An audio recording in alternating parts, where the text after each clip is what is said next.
ओम।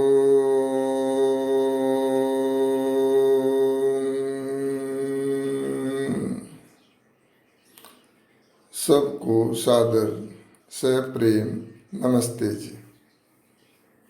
आज हम कर्मफल व्यवस्था पर यहाँ 19वीं चर्चा कर रहे हैं। अब हम इस संसार में जब देखते हैं कि मनुष्यों को जब परिवार में जन्म होता है तो उसमें उसके सुख दुख आदि न्यूनाधिक जो फल हैं उसको देखना, प्रतिकूलताएं अनुकूलताएं कितनी हैं यह देखना अगर हम ऑब्जर्व करेंगे तो अभी जो बच्चा पैदा हुआ है उसने तो कोई कर्म किया नहीं, तो ये सब देख करके पहले जन्म में जो संचित कर्म थे उनका अनुमान लगाना चाहिए। और ध्यान रहे, संचित कर्माशय जो जन्म से ही प्राप्त होता है उसमें अगर ऐश्वर्य हैं, योग्यताएं हैं जो जन्म से प्राप्त होती हैं वह उसके पुराने संचित कर्मों का फल होता है। उन्हीं संचित कर्मों से फिर आगे जब बड़ा होता है बच्चा तो कर्म जनरेट होते हैं। जीवन के प्रवाह में तो आगे चलकर सुख दुख जो अन्य कारणों से भी प्राप्त हो जाते हैं, जिनका हमारे पुराने जन्म के कर्म से सीधा संबंध हो भी सकता है और नहीं भी हो सकता है। आप किसी से अच्छा व्यवहार कर किसी को सुख प्रदान करें, यह आपकी स्वतंत्रता है और आप उन्हें सुख दे देते हैं। इसी प्रकार यदि कोई गलत व्यवहार करता है तो वह अपनी स्वतंत्रता का गलत व्यवहार करते हुए दूसरे को दुख देता है। तो जो दूसरे को दुख मिलता है वह जरूरी नहीं है कि वह उसके पुराने जन्म के कर्मों का फल हो। अन्य प्राणियों के माध्यम से भी हमें दुख प्राप्त हो जाता है, जैसे मच्छर है, मक्खी है, सांप है और दुष्ट व्यक्ति आदि के कारण से भी। हाँ, जो जन्म के समय हमें जो अनुकूलताएं व प्रतिकूलताएं प्राप्त होती हैं वे हमारे पिछले जन्म के संचित कर्म होते हैं और उन्हें ही हम प्रारब्ध कहते हैं। ध्यान रहे, यदि परमेश्वर कर्म फल का देने वाला न हो तो यह व्यवस्था भी नहीं बन सकती कि न्याय के अनुसार समय पर व्यक्ति को फल मिल सके। और कर्म जो है वो स्वयं फल नहीं दे सकता है क्योंकि वो तो जड़ है, वो तो नॉन लिविंग है।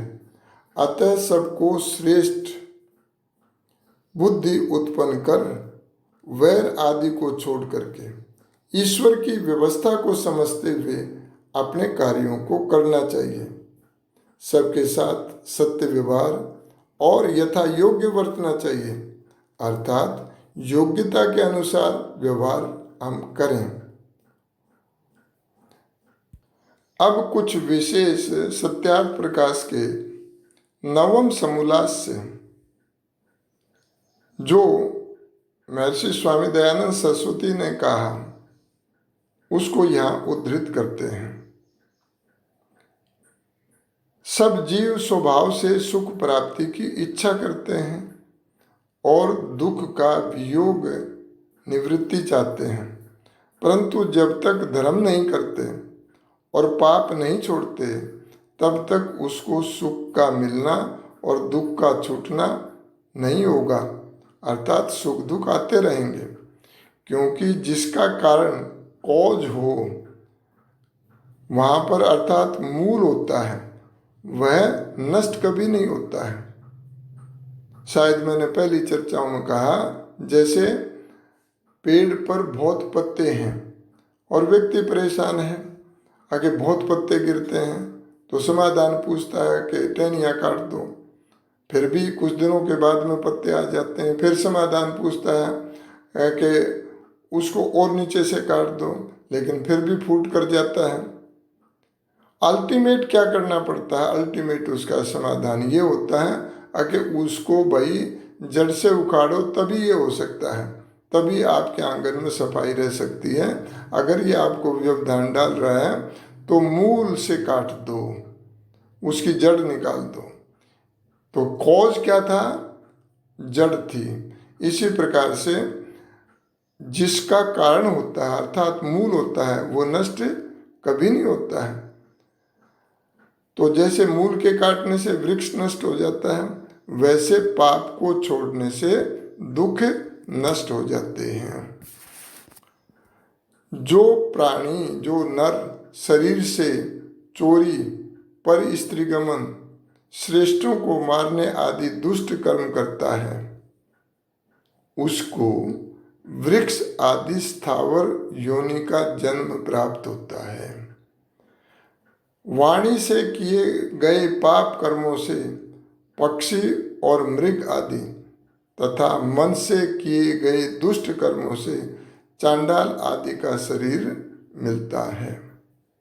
नंबर 2, सात्विक हैं वे देव विद्वान जो रजोगुणी हैं,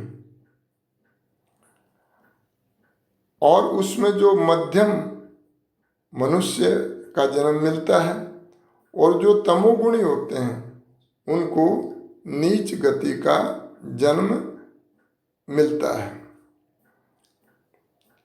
अर्थात जो सात्विक हैं, विद्वान हैं, सात्विकता अपनाई है तो उनको देव विद्वान का, और जो रजोगुण से युक्त हैं उनको मध्यम मनुष्य का, साधारण मनुष्यों का, और जो तमोगुण से युक्त हैं उनको नीच गति का जन्म मिलता है।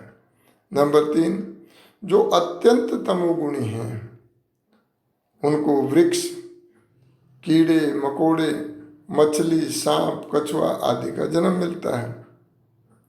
और जो मध्यम कैटेगरी के तमोगुणी हैं उनको हाथी, घोड़ा, शेर, शूद्र, व्याघ्र, सूअर आदि का जन्म मिलता है। और इसमें भी जो उत्तम तमोगुणी हैं, अब तमोगुण के भी 3 कैटेगरी बना दी। तमोगुण क्या पैदा करता था? मोह करता था। वो कार्य कैसे करता है? धृतराष्ट्र की तरह कार्य करता है। तो उसमें भी 3 कैटेगरी, अत्यंत तमोगुणी, मध्यम तमोगुणी और उत्तम तमोगुणी।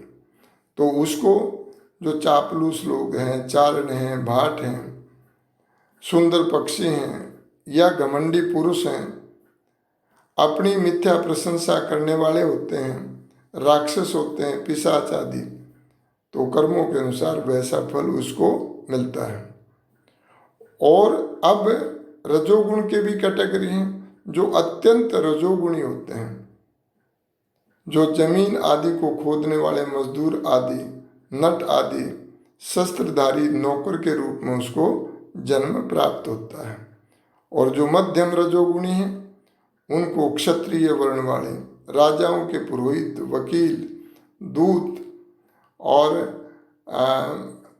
उनके किन्हीं सभाओं के अध्यक्ष और योद्धा के रूप में उनको जन्म प्राप्त होता है। और जो उत्तम रजोगुणी हैं वो अच्छे गायक, अच्छे संगीतज्ञ, धनी और उत्तम रूप वाली स्त्री आदि के रूप में उनका जन्म होता है। अब इसी प्रकार से सतोगुण के भी विभाग किए हैं, जो निम्न सत्व गुण हैं, और जो मध्यम है, और जो उत्तम सत्व गुण है। अब ये सब सतोगुणी हैं, उसमें 3 विभाग हो गए। तो निम्न जो सतोगुण हैं उनमें तपस्वी, सन्यासी, विमान चलाने वाले, इस प्रकार के अच्छा जीवन व्यतीत करने वालों के रूप में जन्म होता है।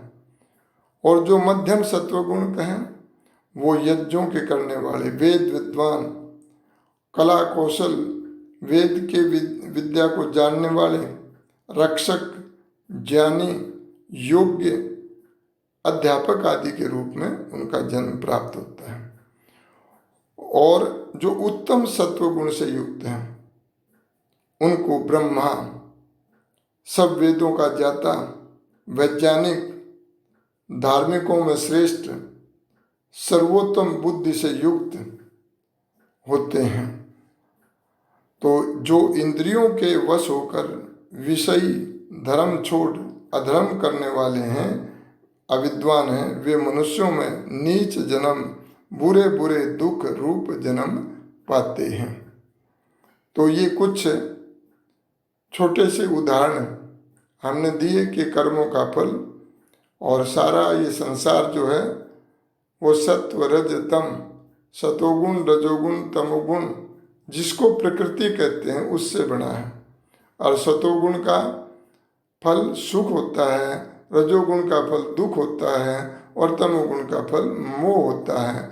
और जो इनसे वशीभूत होकर के अपने शरीर में जिन जिन गुणों को उभारते हैं उसके आधार पर वो कर्म संचित होते जाते हैं, और अगले जो जन्म में उसको उसी प्रकार की योनि आदि उपलब्ध होती हैं।